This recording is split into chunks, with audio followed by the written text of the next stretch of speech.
মগের মূল্য কেটে কোন শরমে আপনি জমি ভোগ করছেন? এগুলো তো আপনার বাপেরও। আগে ভাগ করবেন, তারপরে কোথায় ছেলে তুমি বলি তো তোমার বাপকে ভাগ্য ছাড়া দুনিয়াতে আসেনি। তুমি কি ভাগ্য ছাড়া দুনিয়াতে এসেছো না ভাগ্য আল্লাহ দিয়েছে? ভাগ্য দিয়েছে, যদি দিয়ে থাকে তো আমার ভাগ্যে যদি জমিদারি থাকে জমিদারি করে খাবো, ভাগ্যে যদি ভিক্ষা করাই থাকে তো সেটাই করবো। অপরের জমি খেয়ে দিন কাটাবো কেন? কোন জাহান নামে যাবে 4 শ্রেণীর মানুষ। এক, বাপ মাকে মানে না যে।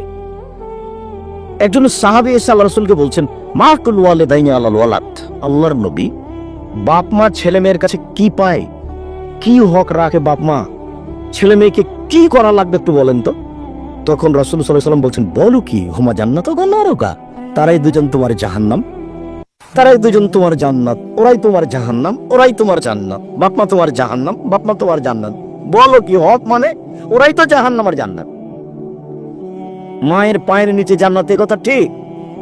মায়ের দিকে সুনজরে তাকালে কবুল হজে সমান নেকি হবে, এ হাদিস মিথ্যা। কিন্তু মায়ের পায়ের নিচে জান্নাত, এ কথাই ঠিক। মায়ের সেবাতে জান্নাত, এ কথাই ঠিক। মা যা যা প্রয়োজন মনে করছেন তা করে দিতে হবে।